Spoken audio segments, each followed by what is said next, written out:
सारे पुलिसकर्मी दिवंगत हुए, कोई दुर्घटना में दिवंगत हुआ, कोई किसी मुठभेड़ में भी दिवंगत हुआ, बहुत सारी घटनाएं हुई।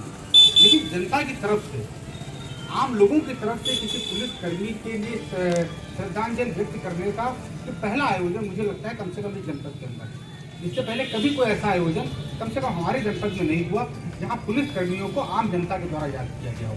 इवन केवल पुलिसकर्मियों में हम आरक्षी और इंस्पेक्टर की बात नहीं कर रहे हैं। इसी जनपद में हम लोग उस दौर में भी सक्रिय थे जब पुलिस कप्तान यहाँ के जनाब पांडे जी की हत्या हुई थी, तभी किसी जनपदवासी ने यहाँ पर श्रद्धांजलि सभा का आयोजन नहीं किया था। लेकिन ये पहला अवसर है कि आम जनता आज एक व्यक्ति जो पुलिस में कार्यरत था उसको श्रद्धांजलि देने के लिए था। और मुझे लगता है कि ये घटना ही अपने आप में इस बात की सबसे बड़ी जमानत है कि मनीष भाई का क्या व्यक्तित्व था, क्या कद था और क्या उनका स्तर था। कितने लोगों के बीच में लोकप्रिय थे, लोगों के साथ उनका कितना गहरा जुड़ाव था, लोगों के साथ कितना गहरा उनका तादात्म्य था। ये इस बात की गवाही है, इस बात की सनद है कि इस पूरे जनपद में पहली बार किसी पुलिसकर्मी को श्रद्धांजलि सार्वजनिक तौर पर आम जनता के द्वारा दी जा रही है।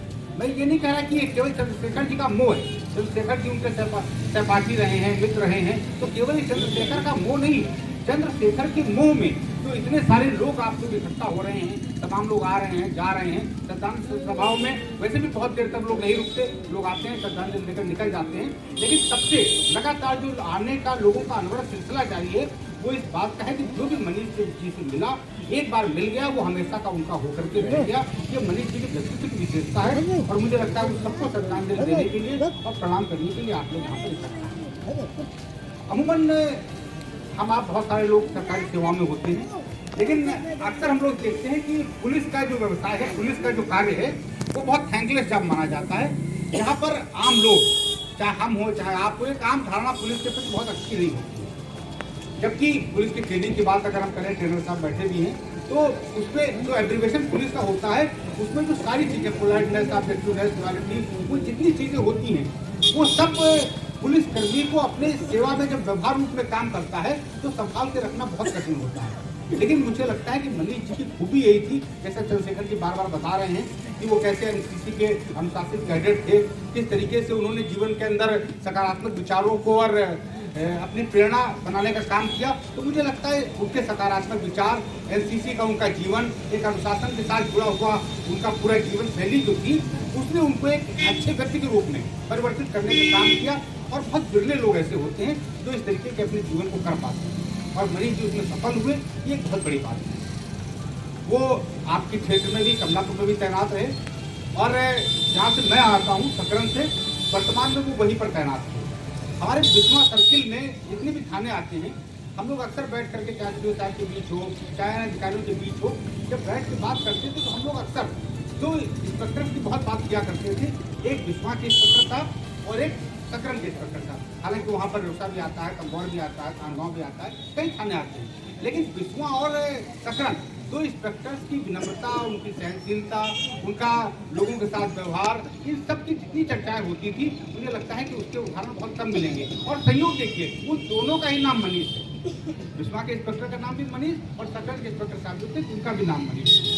तो इन दोनों की जो बातें थी वो अक्सर बहुत सारी बातें हुआ करती थी। हमारे तहसीलदार साहब अविचल प्रताप सिंह जी, वो तो बहुत जबरदस्त प्रशंसकों में थे मनीष जी के। और सबसे बड़ी बात, बिस्वा के साथ उनका एक गहरा रिश्ता भी था। बिस्वा में उनकी नज़दीकी रिश्तेदारी थी और उस रिश्तेदारी की वजह से बिस्वा और सकरन की बहुत दूरी भी रही थी और दोनों के बहुत अंतरंग संबंध थे। और हम बिस्वा वाले उनको हमेशा ये मानते थे कि वो तो हमारे घर के ही हैं, हमारे बीच के ही हैं। और मुझे लगता है कि जैसे अभी सीओ साहब बता रहे थे कि कैसे उन्होंने कमलापुर थाने की बाउंड्री बनाई, कैसे प्रकृति प्रेमी हुए थे, कैसे उन्होंने कमलापुर थाने को अच्छा बनाने का काम किया।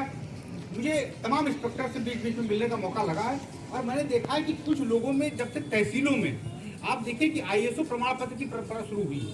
अमूमन सरकारी संस्थाओं में आईएसओ प्रमाण पत्र नहीं होते, लेकिन इधर कुछ तहसीलदारों ने, खासतौर से सदर ने, बिस्वा ने, अभी रिसेंटली लालपुर, इन 2-3 तहसीलदारों ने इस बात की एक पहल शुरू की कि हम लोग अपनी तहसीलों को, चाहे शिकायत निस्तारण में हो, चाहे साफ सफाई में हो, चाहे काउंटर्स के लेवल पर हो, हम आईएसओ प्रमाण पत्र हासिल करेंगे।